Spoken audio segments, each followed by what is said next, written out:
They left me at the airport. My own son looked at me. His mother, who gave him life and said 4 words that still echo in my nightmares. Mom, just go home. I was holding my passport in one hand and my broken heart in the other. $30,000 gone. But that's not even the worst part. You want to know the worst part? When I checked my credit card statement 2 weeks later, I found out the truth. And honey, when I tell you what I discovered, you're gonna want to sit down for this. My name's Margaret. I'm 72 years old and I taught 2nd grade for 43 years. I've changed diapers, wiped tears, bandaged scraped knees, and sacrificed everything for my son David. Everything. I thought that meant something. I thought love was supposed to be returned, even just a little bit. But I learned the hardest lesson of my life in that airport. Sometimes the people who owe you everything treat you like you're worth nothing. And before you think this could never happen to you, that's exactly what I thought too. Let me tell you how it started. 3 years ago, my husband Richard died in my arms. Massive heart attack. We were watching Jeopardy, arguing over an answer about state capitals like we'd done for 49 years, and then he just stopped. The doctors said he was gone before he hit the floor. They said he didn't suffer, but I did. Oh Lord, did I suffer. After Richard's funeral, I thought my son would be there for me. Isn't that what children do? Your whole life, you're their everything. Their cook, their nurse, their therapist, their bank. And then, when you finally need them, they're supposed to show up, right? Wrong. David started coming around less and less. Mom, I'm busy with work. Mom, the kids have soccer. Mom, Jennifer's got a thing. Always an excuse, always too busy. Pretty soon, I only saw him on major holidays, and even then, he'd check his watch like he couldn't wait to leave. But I didn't complain. I smiled. I nodded. I pretended everything was fine because that's what mothers do. We swallow our hurt so our children don't feel guilty. Biggest mistake of my life. Then, one Saturday morning in March, my phone rang. It was David, and he actually sounded excited. Mom, I've been thinking. We should do something special this summer. As a family. Maybe take a trip together. I dropped the dish I was washing. It shattered in the sink, but I didn't care. My son wanted to spend time with me. After 3 years of loneliness so deep I sometimes forgot what my own voice sounded like. My boy wanted to take a trip with his mama. Oh, David, honey, that sounds wonderful. Where were you thinking? Italy, he said. You always talked about seeing Rome, the Colosseum, the Vatican, all that history stuff. Remember how I used to read all those books about ancient Rome when I was a kid? I was crying. Happy tears, I thought. I remember, sweetheart. You'd fall asleep with those history books on your chest. So what do you think? 2 weeks in Italy, Rome, Florence, Venice, the whole family together? When do we leave? I said, laughing through my tears. That's when his voice changed. Got a little quieter. Well, Mom, it's pretty expensive. With all 5 of us going, I didn't even let him finish. I'll pay for it. All of it. David, honey, I want to do this. For us. For the family. There was a pause. Too long of a pause. I should have known right then. Mom, you don't have to. I want to. Please, let me do this. I was practically begging him to let me spend my own money to spend time with my own family.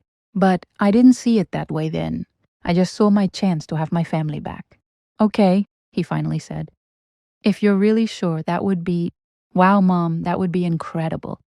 I spent the next 3 months planning that trip like it was my last mission on Earth. Maybe deep down I knew it was. I went to the bank and withdrew $30,000 from the retirement account Richard and I had built over 43 years of teaching. The banker, sweet girl named Amy, she looked concerned. Mrs. Porter, that's a substantial withdrawal. Are you sure everything's okay? Everything's perfect, I told her, signing the forms. I'm taking my family to Italy. I worked with a travel agent named Patricia. We planned everything. First-class flights because David's always had a bad back. Five-star hotels because Jennifer has expensive taste. Private tours because I wanted the grandkids to actually learn something. Reservations at restaurants that required booking 3 months in advance. I even hired a photographer to follow us for a day in Rome so we'd have professional family photos. Patricia kept asking, "Are you sure about all this, Margaret? This is quite the budget." But I didn't care about the budget. You can't take money with you when you die, and what else did I have to spend it on? I was 72 years old, living alone in a house full of ghosts. This trip was my chance to make new memories. Happy memories. David asked for my credit card information so he could book everything under one reservation. Said it would be simpler, more organized. That way, it's all together, Mom. Trust me, it's easier this way. So I gave it to him. Why wouldn't I? He's my son, my only child, my baby boy. I trusted him with everything. Always had. The night before the trip, I couldn't sleep. Not from nerves, from pure joy. I kept getting up to check my suitcases. I'd bought new clothes, new walking shoes, even a new camera. I'd packed gifts for everyone. A leather-bound journal for David because he used to love writing. A Hermes scarf for Jennifer because maybe, just maybe, this trip would help her finally accept me. Books for Tyler and Madison, the kind with beautiful pictures of art and history. At 4 in the morning, I gave up on sleep and made coffee. I sat at my kitchen table, the same table where I'd fed David breakfast before school for 18 years, and I cried happy tears. Richard's chair sat empty across from me like it had for 3 years. But for the first time since he died, I didn't feel completely alone. I was about to have my family back. David was supposed to pick me up at 6:30. Flight was at 10, and he'd said we needed extra time with everyone. I was dressed and waiting on my porch by 5:45, watching the sunrise, thinking about how this was the start of something beautiful. 6:30 came and went. Then 7. I called David, straight to voicemail. Called again. Nothing. My stomach started churning. By 7:30, I was calling every 5 minutes, leaving messages. "David, honey, where are you? We're going to miss our flight." Finally, at 7:45, he called back. "Mom, we're running super late." Jennifer had a crisis with her outfit, and the kids couldn't find their chargers. "Just meet us at the airport, okay? Terminal 5. "But David, you were supposed to—" "Gotta go, Mom. Traffic's bad. See you there." Click. I spent $60 on an Uber. $60 I didn't mind spending because we were going to Italy. We were going to be a family again. O'Hare Airport was packed. I'm 72 with arthritis in both knees and a bad hip from a fall last winter. Those suitcases felt like they weighed 200 pounds each. I was sweating, limping, my back screaming, but I didn't care. I was going to see the Colosseum with my son. I spotted them at the check-in counter. Jennifer on her phone, the kids with their headphones in, David holding papers in his hand. "There you are," David said when he saw me. Not, "Hi, Mom," or "Sorry we're late," or "Let me help you with those bags." Just, "There you are," like I was late, like I was the problem. That's when I noticed what he was holding. Boarding passes, 5 of them, fanned out in his hand like a poker deck. "Oh, good. You got us all checked in," I said, smiling despite my aching body. David looked at those passes, then at me, then back at the passes. His face went white. "Mom," he said, pulling me away from the family. "We have a problem." Everything inside me went cold. "What problem?" "When I booked online, there must have been a glitch.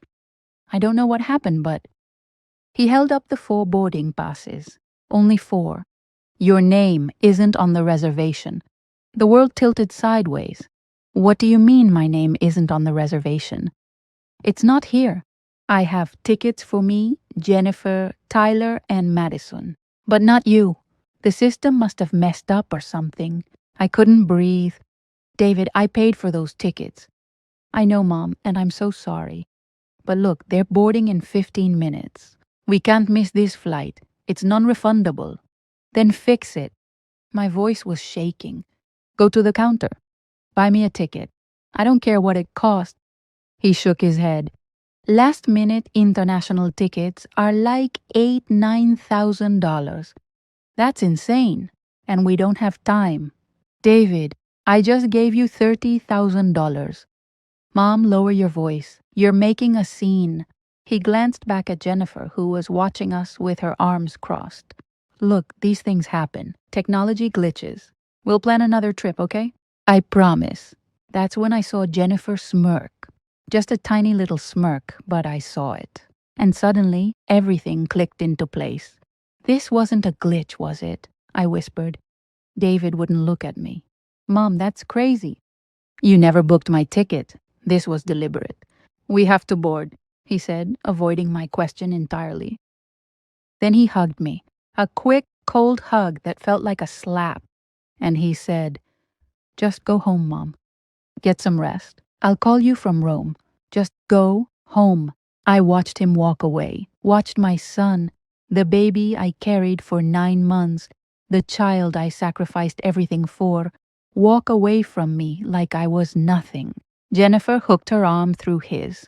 The kids never even looked back. They went through security, and they were gone. A stranger asked if I was okay. I wasn't. I collapsed on a bench and sobbed. But here's what happened next. And if you're still watching, you need to hear this because it changed everything. I went home. I cried for 3 days straight. Then I checked my credit card statement. And there it was. 5 tickets to Italy. Not 4, 5. He'd booked my ticket, then he'd canceled it. 14 days before the trip, he'd gotten a full refund for my ticket and used that money to upgrade everyone else to first class and book rooms for Jennifer's parents. My son stole from me, lied to me, abandoned me. And you know what? It freed me. I took what money I had left and I chose myself for the first time in 72 years. If this story touched you, subscribe. Share it. Because every mother deserves to know her worth.